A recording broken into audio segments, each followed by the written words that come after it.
No creo que refleje esta. Sí, bueno, aquí pone mi nombre y todo porque allí en Barcelona no me conocía. Entonces, para que la gente supiera cómo me llamaba y tal. Armand, pues pasa a la segunda. Vale, aquí de esa.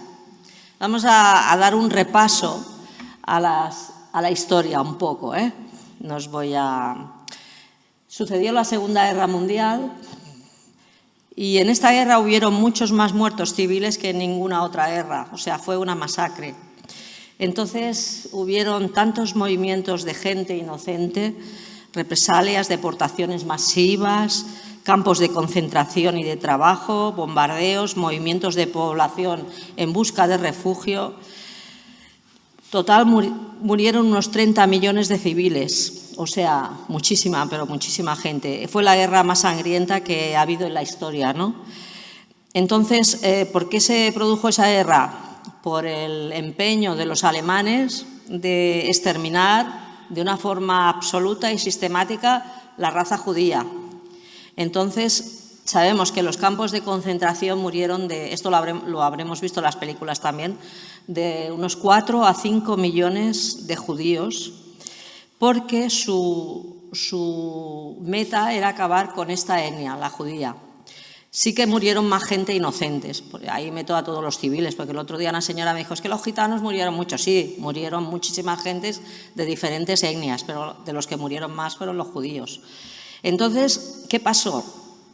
Que aparte de querer anular a la etnia judía, se inició con la creación de la bomba atómica y fueron lanzadas en Hiroshima y Nagasaki. Claro, Europa, el mundo, se asustó. Otra tercera guerra mundial, aquí no vamos a acabar nunca.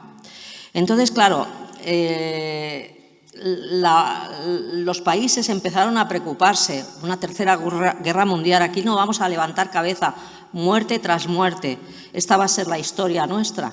Entonces, ¿qué hicieron? Pues se creó la ONU, que es un foro para la paz. La ONU la forman todos los países que quieren formar parte de ella, ¿para qué? Para conseguir la paz mundial, no la paz individual, la paz mundial, la paz entre todos los países del mundo, porque si miramos la historia, por ejemplo, la Edad Media o seguimos, vemos que unos países siempre están luchando contra otros y siempre habían guerras y guerras y guerras, no acabábamos. En cambio, podemos ver que la ONU, en cierta manera, ha intervenido para que en Europa, por ejemplo, no se haya producido hasta ahora ninguna guerra más. Ahora está Ucrania, pero hasta ahora no había habido ninguna guerra. Entonces, quieras o no, la ONU ha ejercido alguna labor para calmar los ánimos y que haya menos guerras. Entonces, en Oriente Medio y en Corea también habían guerras en ese momento. Y entonces, ¿qué hicieron? La ONU ayudó a que estas guerras finalizaran. La India consiguió la independencia gracias a la labor de la ONU y la consiguió de forma pacífica. O sea, entonces se fueron uniendo países y se llamaron los países aliados porque consiguieron que a nivel mundial hubiera más paz que había anteriormente en la historia. Claro, la ONU tiene una serie de órganos como la Asamblea General, que la Asamblea General es un órgano donde se discuten cuestiones importantes como las recomendaciones que se tienen que dar en cuanto a la paz y a la seguridad. Es decir, que la Asamblea General hacen recomendaciones, o sea, si saben que un país que quiere iniciar la guerra hacia otro país, entonces van a ese país y le recomiendan, le dan un consejo, le dan una resolución para decirle, oye, tranquilízate, lo vamos a hablar. Entonces la Asamblea Nacional hace mucha propaganda, hace mucha publicidad. ¿Para qué? Para que si un país está incumpliendo un derecho humano, tenga vergüenza, en cierta manera. O sea, se sienta sofocado políticamente y se sienta sofocado burocráticamente. Entonces, la Asamblea Nacional, la Asamblea General, lo que consigue es esto, es descubrir un poco lo que todos vemos por la televisión, por Internet, etcétera, etcétera. Pues después de los horrores de la Segunda Guerra Mundial se celebraron los 75 años de la Declaración Universal de los Derechos. ¿Y por qué esta importancia a los derechos? ¿Puedes pasar la segunda, Armand? ¿Por qué esta importancia a los derechos?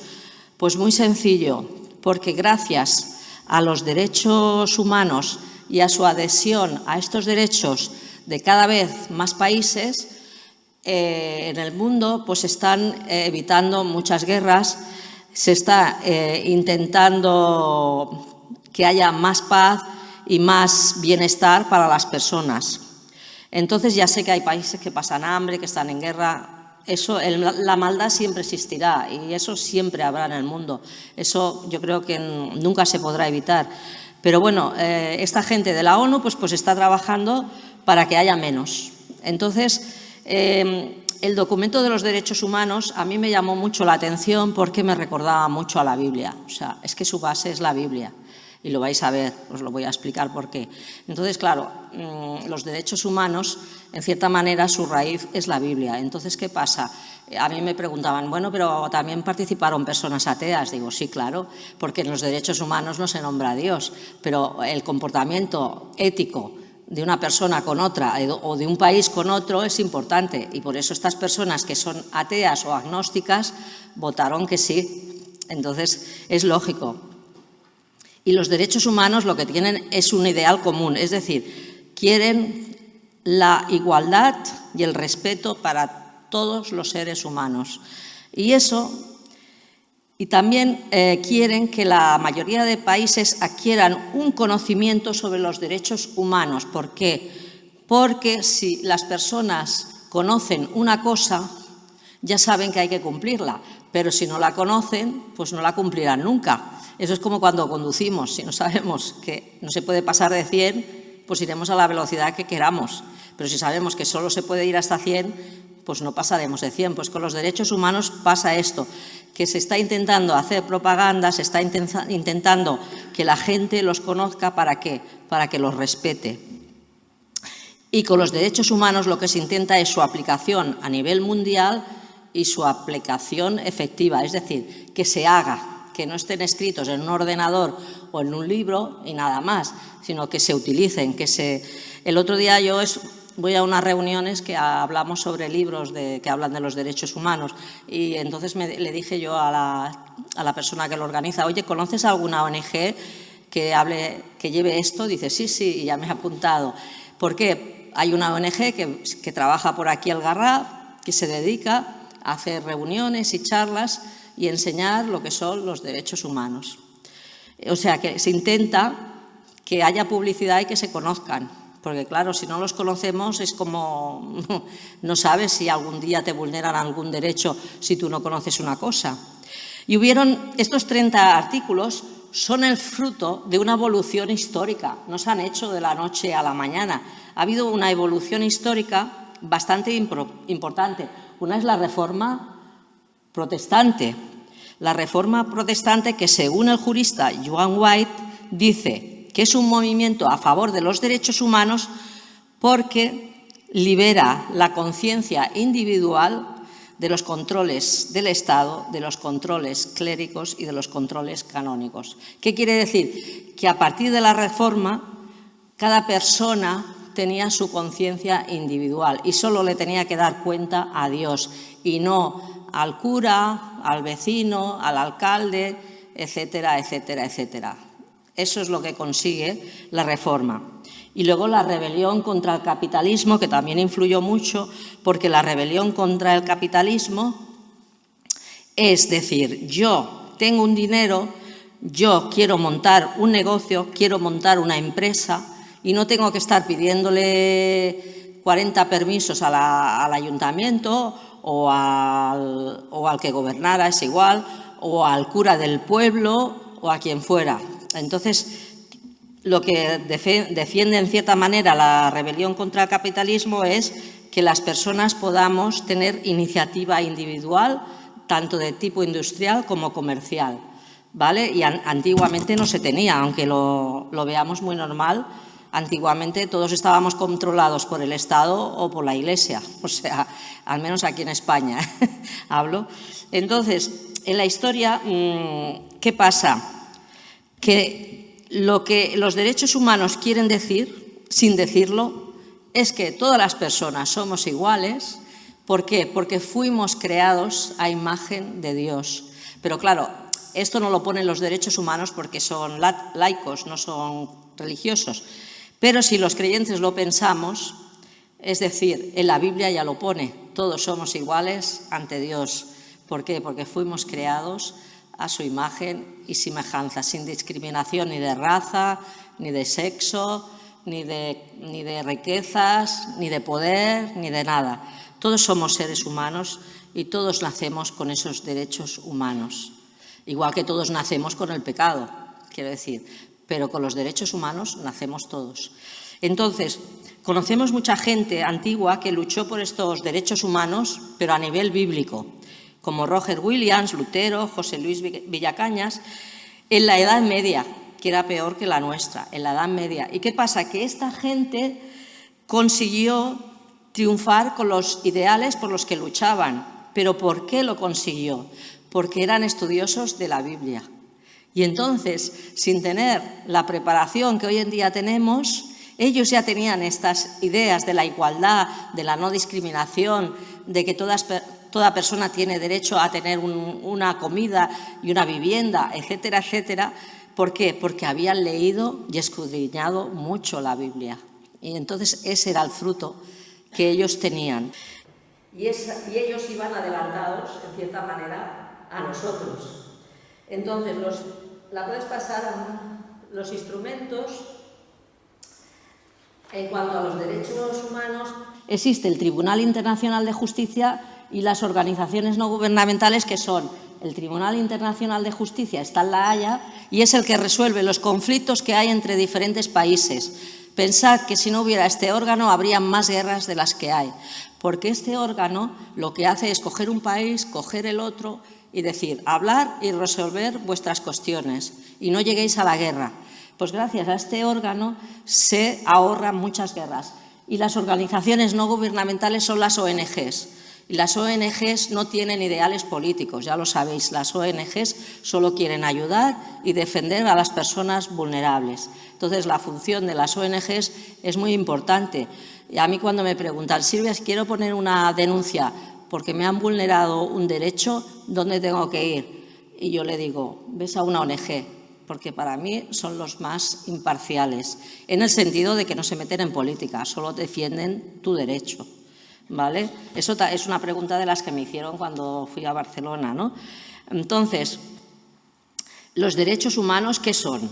A ver, humanos viene de Homo sapiens, y Homo sapiens quiere decir hombre sabio. Este es el significado literal. Humano quiere decir hombre sabio. Y derecho, el derecho ya sabemos lo que es un sistema de normas que regula la conducta humana. O sea que la palabra humano es hombre sabio. Entonces, la Declaración Universal de los Derechos, ¿por qué fue diferente a las otras que habíamos tenido? Pues que porque recalcaba tres cosas que las otras no recalcaban. Recalcaba que la igualdad, recalcaba la universalidad para todo el mundo, la igualdad, que todos somos iguales, y la no discriminación. Eso es importante. Entonces, en los derechos humanos, muchos países, lo más bonito, bueno, para mí, es que muchos países llegan al mismo acuerdo cuando tienen ideas políticas, religiosas, tradiciones culturales y forma de vivir muy diferentes. Para mí eso es como un milagro, os digo la verdad. Yo pienso, debe estar Dios allí, a veces lo pienso, porque es muy difícil que personas tan diferentes puedan llegar a un mismo acuerdo muchas veces, cuando hacen las cumbres que hacen en diferentes ciudades, cuando son personas con ideas políticas, religiosas, culturales y forma de vivir muy diferentes. Claro, para ingresar a la ONU pues se firman una carta y al firmar esa carta en la ONU ya aceptan los derechos humanos, porque los derechos humanos son leyes de la ONU. Y si tú firmas esa carta como país, aceptas esas normas o esos derechos. Claro, el derecho se divide en objetivo y en subjetivo. ¿El objetivo qué es? Las leyes internacionales, las leyes que tenemos en nuestro país también, las leyes que cada país utiliza para convivir. Pero a mí lo que me importa es el derecho subjetivo. El derecho subjetivo es la actitud de cada persona. Ese es lo importante. Y el subjetivo, que yo no digo que las leyes no sean importantes, también lo son, pero el subjetivo es el más importante, que es la actitud de cada persona en referencia a las leyes, en referencia a su vecino, en referencia a su compañero de trabajo, en referencia a donde convive, ¿no? Entonces, las leyes, la convivencia subjetiva es un derecho que no se estudia mucho, pero yo considero que es el más importante, porque las relaciones que cada uno de nosotros tenemos con la gente es el derecho. Eso es derecho. Lo demás no. Pero cómo tú te relacionas con las otras personas, eso es el derecho. Entonces, por ejemplo, para que lo entendáis más, os voy a poner ejemplos de derechos que no se han cumplido. Cuando un padre divorciado tiene a su hija y la mata, ¿qué derecho incumple? Incumple el derecho a la vida, porque ha asesinado a su hija pequeña, que de estos hemos visto varios casos. Cuando un marido pega a su esposa, o al revés, me es igual, o una esposa pega a su marido, incumple el derecho. ¿Qué derecho? El derecho a la dignidad de la persona. No respeta la dignidad de su mujer o de su marido. Cuando una persona insulta a otra, incumple también un derecho, porque nadie tiene que ser víctima de ataques a su honra o a su reputación. O sea, tenemos que respetar a las otras personas y no faltarlas, tanto escrito como verbal, me es igual, como se haga, me da igual. Porque es un derecho, es el artículo 12 de los derechos humanos. Cuando te roban tu coche o cualquier cosa tuya, incumplen un derecho, el derecho a la propiedad privada, que eso también está en la Biblia. Y luego, mi hijo una vez escribió un artículo en el instituto y fue el primero o el segundo que lo hizo mejor, pero no se lo publicaron en la revista del instituto porque ponía en una frase la palabra Dios. Entonces, eso es una discriminación a la libertad de opinión y de expresión, que por cierto vino bastante triste, lógicamente. Entonces, y he puesto el ejemplo de mi hijo porque es el más sencillo, pero yo sé que hay muchos periodistas que no les dejan escribir lo que ellos quisieran. Quiero decir que no tenemos totalmente libertad de expresión, ¿eh? Entonces, claro, cuando vamos a los derechos humanos, por ejemplo, yo leía en el primer artículo y dice que tenemos que ser seres humanos libres, tal y tal, en dignidad y derechos, pero dice, deben comportarse fraternalmente los unos con los otros. O sea, y a mí me llamó la atención esta palabra, fraternalmente. Pues fraternalmente, ¿puedes pasar la diapositiva, Armando? Fraternalmente, que es fraternidad, lo he puesto allí, significa frateris y significa hermano. ¿Y dónde sale la palabra hermano? En la Biblia. O sea, que nos está diciendo, debéis comportaros como hermanos los unos con los otros. O sea, que es lo mismo que está diciendo la Biblia. Entonces, cuando nacemos libres en el sentido de los derechos humanos, no hablo del pecado, ¿eh? Del pecado ya sé que nacimos con el pecado. Entonces, si nos fijamos en Pablo, cuando esta historia me ha llamado siempre mucho la atención, cuando se convierte un esclavo que estaba en una de las predicaciones que él hace, el esclavo sigue allí unos días con él, pero entonces Pablo le dice, vuelve con tu propietario y habla con él y aclara tu situación. Pero entonces Pablo coge y le escribe una carta al propietario. Esto está en Filemón 1:16.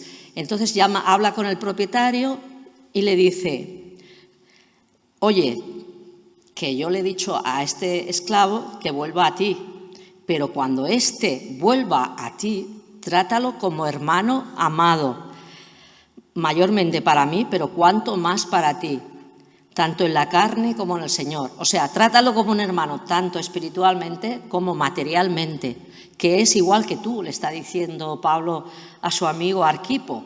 Oye, que es igual que tú, aunque tú seas rico, este hombre es igual que tú, no tiene que estar dependiendo de la esclavitud. Entonces, que el versículo os lo he puesto allí. ¿Puedes pasarla, Armand? El segundo artículo también dice que tenemos que ser todos iguales en cuanto a derechos y libertades, sin distinción de raza, religión, sexo, todo esto también lo comprende el artículo 14 de nuestra Constitución, es el mismo prácticamente.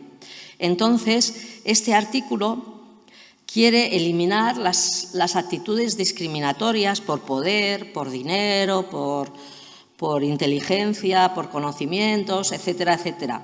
¿Por qué? Porque a veces cuando hay una actitud discriminadora, yo siempre he pensado, cuando una persona nos discrimina es porque tiene complejos o la autoestima baja y además de eso tiene intereses egoístas.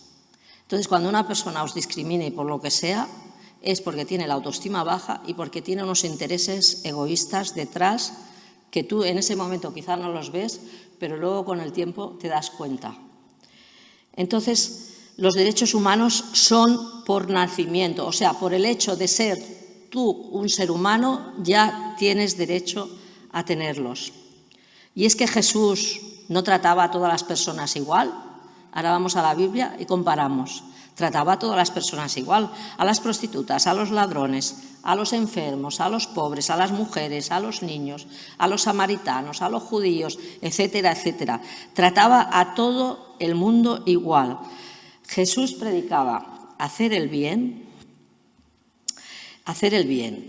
¿Y este mundo no necesita personas que hagan el bien? Pregunto. Necesitan personas que hagan el bien, ¿no? La predicación de Jesús es una ventana abierta a los derechos humanos. ¿Por qué? Porque Jesús iba donde había necesidad. Jesús iba donde tenía que ayudar. Jesús era un ejemplo magnífico de los derechos humanos, además de ser el Hijo de Dios, lógicamente. Jesús que enseñó que a las personas no se las valorara por sus bienes, por su dinero, por su inteligencia, por su poder, sino que a las personas se las valoran por lo que son personas y están hechas a semejanza de Dios. Y sabiendo estos dos conceptos, ya debemos tener suficiente para respetar a todas las personas.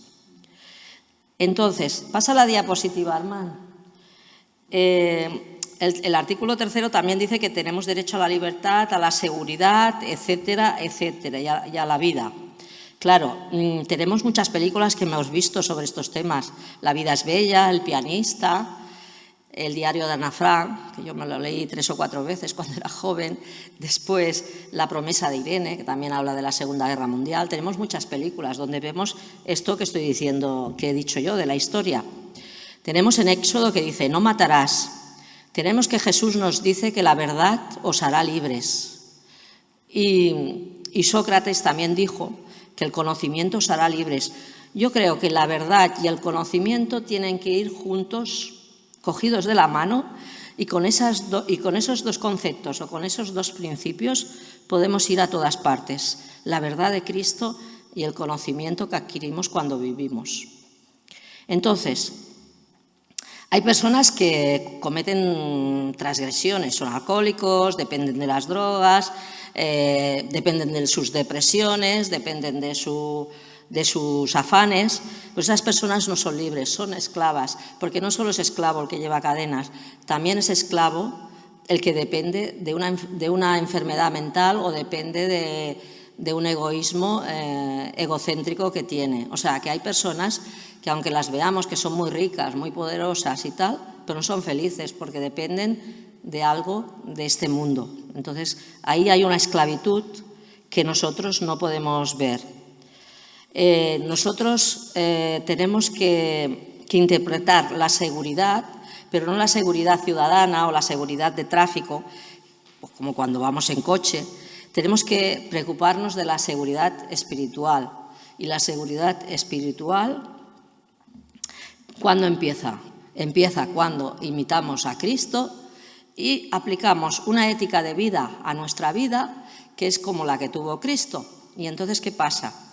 Que eso no nos quitará los problemas que podamos tener, lógicamente, pero nos dará unas pautas para no cometer tantos errores. Porque si no intentáramos imitar a Cristo, estoy segura que, incluida yo, cometeríamos más errores de los que cometemos. Entonces Cristo dice, ningún hombre vive para sí. ¿Y qué dicen en los derechos humanos? Que tenemos que vivir para los demás, que tenemos que tener un comportamiento bueno hacia los demás. Y Cristo también lo dice en la Biblia, ningún hombre vive en Romanos, ningún hombre vive para sí. Entonces, la ética del amor hace imposible que para un cristiano que quiera adquirir una actitud de amor a la vida y a la seguridad de los otros, cambie totalmente.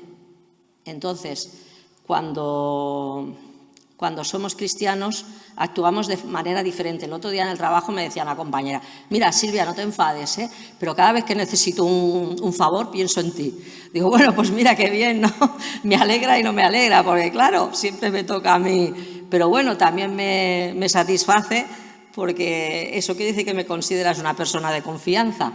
Entonces, yo a veces lo digo, es difícil a veces dar ejemplo en el trabajo, por ejemplo, que a veces te van echando y te van echando, te van echando trabajo y dices, ay Señor, ¿abro la boca o no la abro? Porque es que todo me toca a mí. Y a veces sí que hay que decir, oye, considero que ya te toca a ti, ¿no? O sea, sin enfadarnos, pero hacerlo comprender, ¿no? O sea, que tampoco quiero que seamos tontos, de decir, como somos creyentes tenemos que callar, no. Yo en el trabajo, cuando me han agobiado demasiado, porque me echaban todo el trabajo encima mío, pues he dicho, oye, tranquilas, yo ya he hecho esto, ahora os toca a vosotras. O sea, porque es que si no, nos pasaría como a mucha gente le ha pasado, ¿no? Que ha acabado en una depresión por mucho trabajo que le han echado y no ha abierto la boca. Eso tampoco es. Entonces, en la siguiente, ¿puedes pasarla? Nadie será sometido. Sí, pásala. Sí. Bueno, entonces, todavía existen esclavos en Arabia Saudita, en Yemen, Sudán, en algunos lugares del Sáhara. Actualmente en el mundo hay esclavos, todos lo sabemos. Pero esclavo a veces no es solo ser una persona que está encadenada y la llevan a hacer trabajos forzados. Jesús era el Rey de Reyes y no tenía ningún esclavo, os habéis fijado, ¿no? Y la esclavitud, pues ya lo he dicho, pueden ser muchas cosas, puede ser el dinero, puede ser la depresión. En la Biblia dice, el linaje de Abraham somos y jamás hemos sido esclavos de nadie. Se refiere a los hijos de Dios. Entonces, Jesús nos libra de esas esclavitudes. Entonces, aprendiendo a escoger lo que debemos hacer, contribuimos a salvar vidas, contribuimos a ayudar a los demás, contribuimos a gloriar a Dios, etcétera, etcétera. Porque me lo decían en la radio el otro día la que me preguntaba, es que yo no puedo ir a la ONU, Silvia, entonces ¿cómo puedo ayudar? Digo, pues orando, por ejemplo, ¿no? Orando, o si ves una botella de plástico por la calle, la recoges y la tiras al contenedor. En fin, hay muchas maneras de ayudar, no hace falta ir a la ONU, ¿no? En Gálatas hay un versículo que dice, ya no hay judío ni griego, no hay esclavo ni libre, no hay varón ni mujer, todos somos iguales ante Dios. O sea, porque todos vosotros sois uno en Cristo Jesús. O sea, que no hay judío ni griego, que ellos hacían muchas diferencias. No hay dueño ni esclavo, no hay hombre ni mujer, no hay niño ni mayor. Todos somos iguales ante Cristo Jesús. También dice que no podemos ser sometidos a la tortura ni a penas inhumanas. ¿Os acordáis de la Inquisición, no? La Inquisición era una institución legal que fomentaba la tortura a los presuntos infieles, a los que acusaban de infieles, porque no les gustabas, por lo que fuera, Entonces, todavía existen torturas en Siria, China, incluso en Europa. En un tercio de los países mundiales hay todavía tortura y y malos tratos, o sea que no es la primera vez. Cuando en el mercado nos venden un medicamento y no ha sido lo suficientemente probado, nos están torturando a los consumistas de ese medicamento. O sea que también alguna vez lo habrán practicado con alguna de las personas que están por la calle. Quiero decir que es una manera de torturar a las personas porque ese medicamento no ha sufrido, no ha llevado las pruebas que tenía que haber llevado y ya lo envían enseguida a las personas para utilizarnos como conejo de indias. Entonces, eso es una manera de torturar. En la Biblia dice, no matarás y cualquiera que matare será culpable de juicio. Pero Jesús nos dijo, cualquiera que se enoje contra su hermano será culpable de juicio. Y todo aquel que aborrece a su hermano es homicida. ¿Qué pasa? Que Jesús introduce un trato espiritual en cuanto a la muerte. O sea, no te dice, si matas eres pecador, que eso ya lo dice en el Éxodo, y incumples mis mandamientos. No, te está diciendo, solo con que lo pienses, solo con que lo interiorices, ya estás cometiendo un incumplimiento de lo que yo te he dicho, no me estás obedeciendo. O sea que Jesús lo lleva al tramo espiritual, lo lleva al interior, no solo como hacía el pueblo de Israel, que lo llevaba de una forma literal. Tengo que cumplir esto y ya está. No, él dice, si tú lo piensas, ya es como si lo hicieras, lo mataras o lo hicieras mal. Entonces vemos que el comportamiento, las acciones de Jesús son una cruzada por los derechos humanos. Con los derechos humanos lo que aprendemos es que las personas no somos algo, somos alguien, somos importantes y que las personas hemos sido creadas para relacionarnos unas con otras, no para estar solas. Entonces, por eso la Iglesia se reúne, por eso en la Iglesia nos juntamos, nos reunimos, cantamos, alabamos, porque fuimos creados para relacionarnos, no para estar solos en casa. Jesús ya nos lo dice claramente, cuando tuve hambre me diste de comer, cuando tuve sed me diste de beber, cuando fui forastero me recogiste, cuando estuve desnudo me cubriste, cuando estuve enfermo me visitaste y cuando estuve en la cárcel viniste a mí. La dignidad del ser humano empieza cuando servimos a los demás. Esa es nuestra dignidad, ni más ni menos. Nuestra dignidad es para los cristianos cuando servimos a Dios y servimos a las personas. Para las personas que no son cristianas, empieza la dignidad cuando sirven a los demás. Pero para nosotros empieza con dos de esto, cuando servimos a Dios y cuando servimos a los demás, con dos preceptos o dos factores. Entonces Jesús nos dio paz, amor, perdón, pero lo que Jesús hacía, ¿por qué lo hacía? ¿Por interés? No, lo hacía solo por amor. Pues es lo que nosotros nos tenemos que aplicar en la vida práctica. Y luego pásala, Armand, pásala. Entonces, no se pasa. Entonces, yo he puesto el artículo 8 porque es donde dice que tenemos derecho a hacer un recurso contra las sentencias judiciales, contra las resoluciones. Eso ya lo sabéis, no cal que os lo explique. Pero ¿por qué os he puesto este ejemplo? Porque el cristiano tiene que anhelar la justicia. Ya lo dice la Biblia, bienaventurados los que tienen hambre y sed de justicia, porque ellos serán saciados. El cristiano no tiene que ser aquella persona que se conforma con todo y dice amén a todo. No, el cristiano tiene que luchar contra la injusticia. Y tenemos muchos ejemplos de cristianos, sobre todo pastores, que han luchado contra la injusticia. Porque la obediencia no quiere decir que no sea anhelar la justicia. Podemos obedecer, porque la obediencia es una cualidad innata a nuestro corazón como cristianos, ¿no? Pero tenemos, porque gracias a la transformación de Cristo en nuestro carácter, tenemos esa actitud de obediencia, pero la rabia, el dolor, la furia cuando vemos una injusticia, y no digo de guerras, digo en la esquina de tu casa, es bueno que sintamos ira, porque el sentir ira contra las injusticias está conforme con la ética cristiana. Cuando veamos una injusticia tenemos que indignarnos, y es bueno que nos indignemos. ¿Por qué? Porque no nos debemos conformar con las injusticias que vemos, no nos debemos conformar, debemos luchar como podamos. Orar es actuar. Yo cuando en la radio me preguntaron, ¿y cómo podemos hacerlo?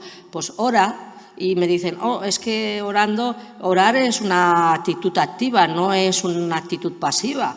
Orar es, la oración de los justos será oída, dice Santiago, ¿no? Y luego, según el apóstol Juan, las oraciones fueron la causa de la caída del Imperio Romano. Entonces, tenemos que orar y tenemos que trabajar por la justicia, por la paz, por nuestros oficios, vocaciones, instituciones, colaboraciones, actitudes, etcétera, etcétera. No hace falta ir a una ONU o ir a La Haya o ir donde sea. Desde casa lo podemos hacer. Entonces, cuando observamos a Jesús, nuestro corazón se humilla y podemos ver que somos imperfectos, incluida yo, todos. Y a su vez nos hace reflexionar que todas aquellas personas que tienen ideas diferentes a nosotros, llámense políticos, empresarios, fuerzas policiales, cuñados, vecinos, compañeros, etcétera, etcétera, las tenemos que respetar, porque ellos también tienen una dignidad como nosotros. Entonces hay que respetarlos. En la Biblia lo dice, no hay justo ni aún uno. Entonces ese versículo nos lo aplicamos a cada uno de nosotros. Y esa mirada de ira y de enfado que a veces tenemos contra alguna persona se desaparece como la niebla, desaparece, y entonces empezamos a actuar, a creer y a respetar a la otra persona, al igual que me comprendo, me respeto y me quiero yo misma. ¿Lo entendéis? El mismo amor, el mismo cuidado y el mismo aprecio que te tienes a ti misma, lo tenemos que tener hacia los demás. Eso es lo que refleja la Biblia y reflejan los derechos humanos. Tenemos muchos ejemplos. Abraham Lincoln, Nelson Mandela, Arturo Morales, Agustín de Hipona, Roger Williams. Tenemos muchísimos hombres en la fe cristiana que fueron ejemplos. Los apóstoles, los profetas y el mismo Jesús condenaron la falsificación de la fe cristiana para motivos o para intereses egoístas o injustos. Entonces esto lo podemos ver en Mateo 23 o en la Epístola de Santiago, donde hay algunos ejemplos de ello, de que utilizaron la fe o han utilizado la fe para intereses económicos, intereses egoístas, etcétera, etcétera. Claro, hay gente que te dice, es que los creyentes a mí me han defraudado. Claro, yo lo he oído, a mí me lo han dicho a veces, en el trabajo, en muchos sitios. Claro, entonces yo pienso, claro, vas al Vaticano y ves tanta riqueza allí que, claro, te sientes defraudada, y la gente muriéndose de hambre en la India, en parte de China y en otros países. Claro, pero yo es lo que les digo, esto no es lo que predicaba Jesús. Ellos porque han hecho una interpretación a su conveniencia, pero Jesús no predicaba eso. Si te lees la Biblia lo verás, que Jesús predicaba todo lo contrario. Tenemos a un ejemplo de un pastor protestante, Martin Luther King. ¿Puedes pasarla? Pasa. ¿Ves? Es el hombre de color que es recordado por su liderazgo a favor de los derechos civiles, porque sus ciudadanos, sus compañeros de país vivían muchas discriminaciones, tenían que ir en el autobús de pie, muchas cosas, ¿no? No los dejaban entrar en un bar si habían gente blanca, etcétera, etcétera. Entonces él estuvo luchando contra esas discriminaciones y era un pastor protestante cristiano. Entonces, cuando murió, le hicieron la autopsia y su corazón tenía 20 o 30 años más viejo de lo que era él. del agotamiento que tenía de tanto trabajar. Entonces, ¿eso que lo hizo por él? No, lo hizo por su prójimo, ¿no? Lo hizo por el Señor, no lo hizo por él, el agotamiento que llevaba. Y en la última conferencia que dio, dijo que tengo un sueño, un solo sueño: seguir soñando con la libertad, soñar con la justicia, soñar con la igualdad, y ojalá ya no tuviera necesidad con la justicia. ¿Tenemos necesidad de soñar con la justicia, la igualdad y todo esto ahora? Sí, tenemos necesidad, porque sabemos que hay en muchos lugares que la gente no es tratada igual. Y Martin creía que la paz y la justicia económica, o sea, que la economía era importante para poder aplicar estos derechos. Entonces, deberíamos decir cada uno de nosotros: tengo un sueño y quiero seguir soñando. Pero mi pregunta es, ¿con qué sueñas tú? ¿Con que no hayan guerras? ¿Con que no haya más hambre? ¿Con qué sueñas tú? ¿Sueñas con alguna de estas facetas? ¿Con alguna de estos? ¿O sueñas con que te toque la lotería, por ejemplo? ¿Con qué sueñas tú? Analicemos. ¿O sueñas con que tu familia sea toda creyente? ¿O con qué sueñas? Es importante los sueños que tenemos, porque los sueños son nuestros pensamientos. Entonces, nos nutrimos de nuestros pensamientos. Nuestro interior también se nutre de lo que pensamos. Entonces, ¿qué pensamos? ¿Tenemos sueños importantes o sueños egoístas? ¿Qué tenemos? Eso es importante. Entonces, yo sueño con que Dios me utilice para ayudar a otros mientras viva. Lógicamente, una vez me vaya ya está, ¿no? Pero mientras viva, si puedo ayudar a los demás, pues que me utilice. Entonces, claro, yo este pensamiento lo daba también para gente inconversa, porque era el Día de las Religiones, que estábamos en Barcelona. Entonces, claro, los invitaba a que se arrodillaran y le pidieran a Dios, con fe y confianza, que le perdonara.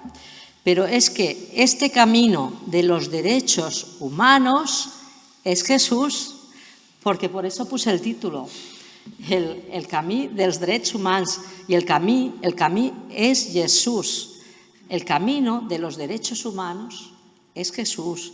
Quien nos acercará a los derechos humanos será Jesús, porque la Biblia ya lo dice, que tenemos que convivir y ayudar a los demás hermanos, como ponen los artículos de la ONU en los derechos humanos.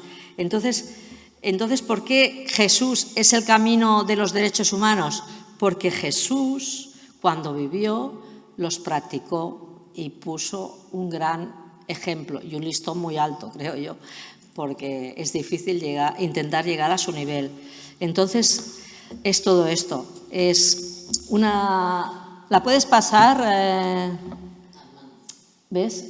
Estas son escenas de Jesús, para que vierais un poco que la vida de Jesús había sido ayudar a los demás, relacionarse con los demás y sanar a personas y resucitar a personas, y también iba a las celebraciones y también iba a todos los sitios que tenía que ir. Quiere decir que no solo se dedicaba a ir a la sinagoga, o sea que donde iba, él daba su mano para ayudar.